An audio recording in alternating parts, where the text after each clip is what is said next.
Team New Zealand is warning that even if it wins this America's Cup, it may have to host the next Cup in another country. It all comes down to money and keeping the team together. But the prospect of seeing the whole event sail away has angered some Kiwi interests. It was one of the darkest chapters in New Zealand's sailing history. And they hit two waves in a row and the mast has snapped. 2003, and Team New Zealand's boat had significant design flaws. But wow, that frightening sound, that terrifying sound of the mast snapping must have sent a chill through the entire crew. Alinghi cruised to victory.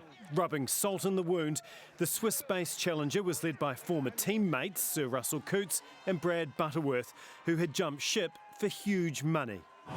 So polished, so professional. Now the worst fears of Kiwi fans could return, with Alinghi and billionaire backer Ernesto Bertarelli reportedly back for the next Cup. Just reiterating how important it is for us to be ready to be able to hold our team together. Could we see what happened after, in 2003 happen again? Oh, I hope not. I hope not. So Team New Zealand is seeking expressions of interest from overseas cities to host the next Cup for a fee.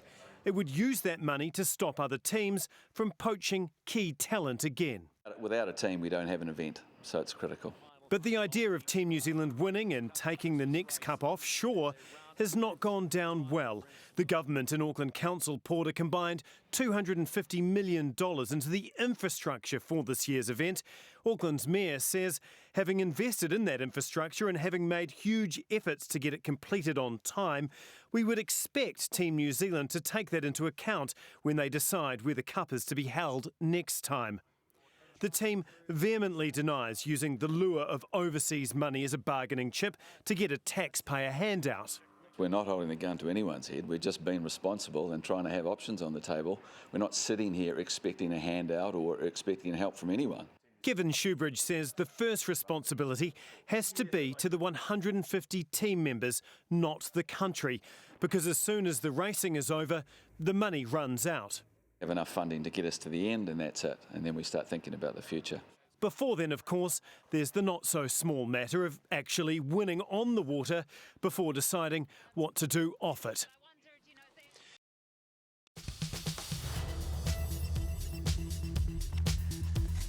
Welcome to One Sport. On the eve of the Prada Cup final, one of the biggest names in recent America's Cup history is back in.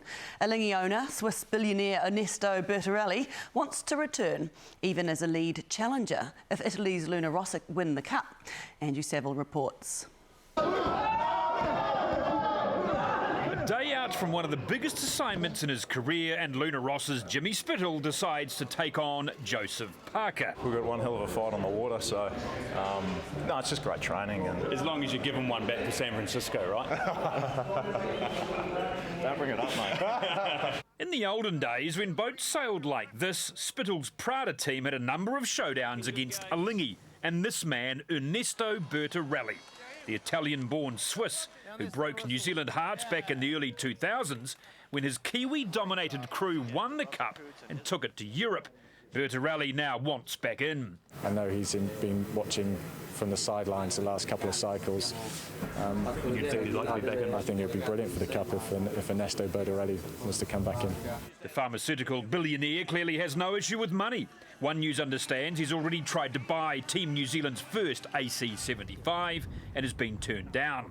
The big challenge then, finding designers, foiling experts and sailors, but this is the America's Cup. The Kiwi crew is likely to come in for big offers once again.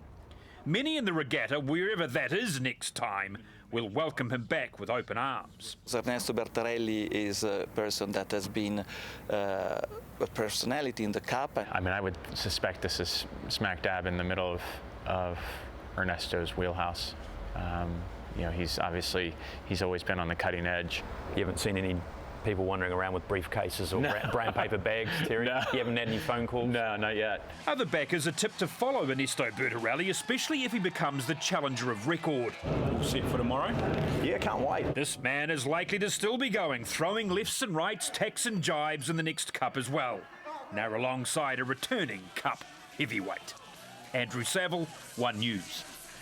So Ernesto Bertarelli will sign on as lead challenger should Italians Luna Rossa win the Cup, although he's likely to enter either way.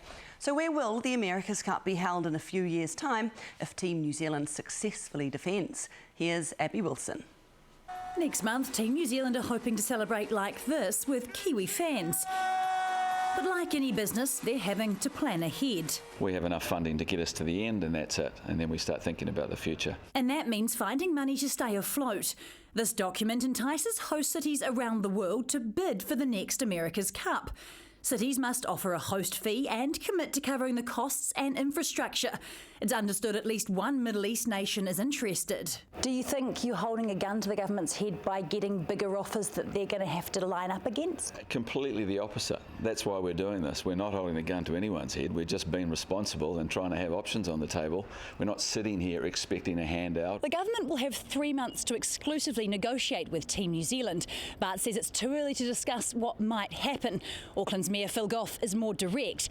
He believes the public's expectation is the next Cup defence will be held here, and he hopes the council's infrastructure investment for this event is taken into account. But with billionaire backers of other teams sniffing around our top talent, the Kiwis want to avoid a repeat of the mass exodus from 2003. Our biggest responsibility is to the 150 people in this team who have given everything to it, not only for the last 3 years, but in some cases 20 or 25 years.